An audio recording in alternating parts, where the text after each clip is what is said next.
In today's video, I'm going to show you how to open up a Vanguard brokerage account. So let's dive right in. The first thing you're going to do is go to the Vanguard website at www.vanguard.com. Once you're there, look at the bottom right-hand corner. There you'll see something that says Personal Investors. Now you can go ahead and click on that, or you can go to the top left side of the web page and click on the arrow next to Our Sites, and you'll see a drop down which also shows Personal Investors. And you can click on that Personal Investors button. On the next page, on the top right hand corner, you'll click on Open an Account. That'll take you to a page with multiple options. Under these options, you'll click on Open a New Account with money from my bank. And then you'll hit the Continue button. You'll pick the self-guided option out of the two options presented. After that, you'll pick the I'm new to Vanguard option and click the Sign Up button. In the overview screen, click on the Select Your Account button.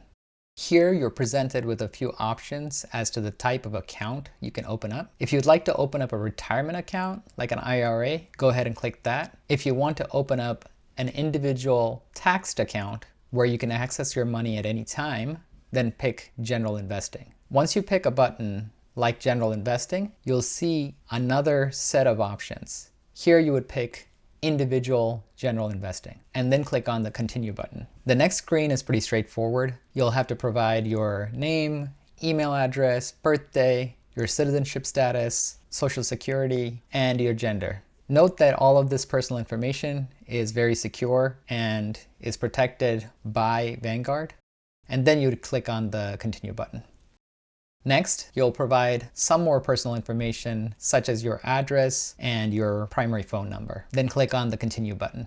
Next, this is an important step. Make sure all of the information that you've entered is correct. And once you've checked that, hit the Continue button. The next screen is not going to appear for everyone. This will only appear if Vanguard needs some more information from you. If you see this screen, take a photo of your driver's license, just the front part, or take a photo of your passport with your signature and picture showing, and go ahead and upload this file on the screen. Once you've completed that, hit the Upload and Continue button.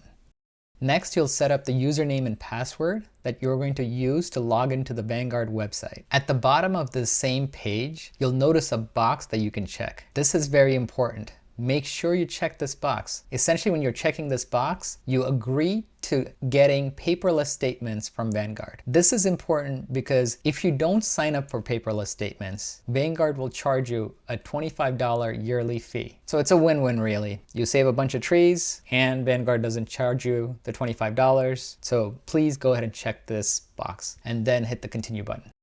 Next, you'll set up some security questions like what's your childhood best friend's first name, what's your favorite book, who's your favorite athlete, and there are various different questions that you can pick from. So go ahead and set up those security questions. This will help you in case you're unable to log into your account or they need to verify that you're the right person trying to log into your account. It's just for your security. And then hit the Continue button. All right, congratulations. You've made it to the first save point on this process. So all of the information that you've entered so far has been saved by Vanguard. In case you close out the browser or take too long to go to the next step and you get logged out, what you'll do is go back to the Vanguard.com website and then log back in, and all of the progress you've had so far will be saved. Hit the Continue button to keep going. Now you'll have to add your bank account. Don't worry, no money's being transferred yet from your bank, but if you want to make a trade or buy an index fund or an exchange traded fund, you'll need money, and that money will come from your bank. So you'll set up your bank on this screen. What you can do is search for your bank's name on that top toolbar, and if your bank pops up, just log into your bank using your bank's online credentials. So the login for example, Bank of America. And don't worry, again, this process is very safe. It's being run by Vanguard.com and you should be protected. If you're unable to find your bank, for example, Chase is not part of this easy process. They make it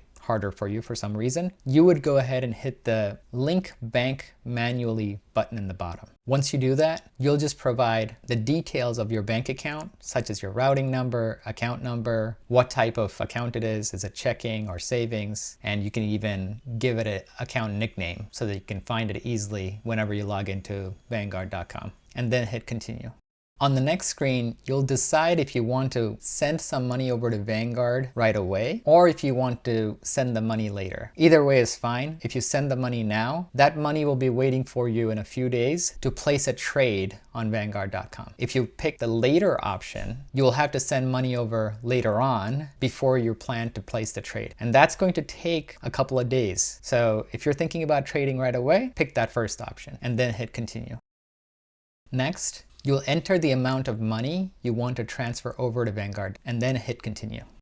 I know this is seeming like a really long process, but you're almost there, I promise. Next, provide some of your employment details. From the drop-down, you can pick if you're employed, unemployed, retired, and then you would provide additional details about your employment. On this same screen, at the bottom, you'll see a bunch of options that you can check. If any of these options apply to you, go ahead and check those boxes. In case you have doubts about what certain words here mean, like associated person or control person, there's a nice little nifty link there which says, "What's this?" Click on that and that'll explain those terms, and then you can make the decision. If none of these apply to you, then check the "None of these apply to me" box, and then hit the continue button.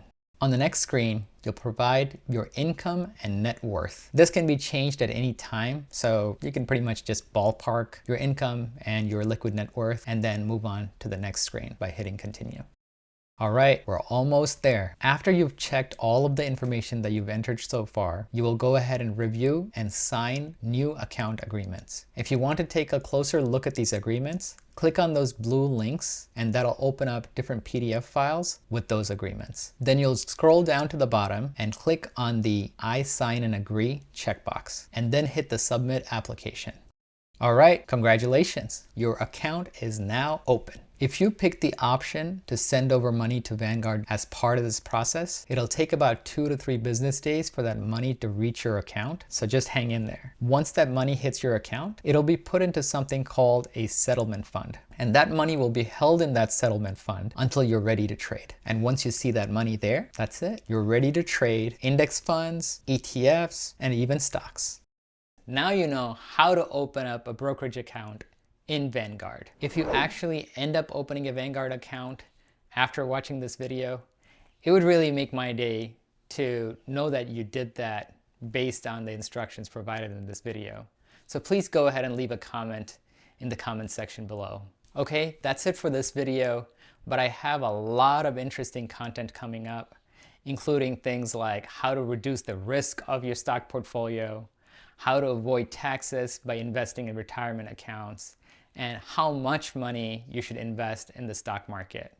Well, stay tuned and please hit the subscribe button and come back. In the meantime, you'll see a couple of links pop up to my previous videos on investing fundamentals. If you haven't already seen them, please click on that and take a look. All right, bye everyone.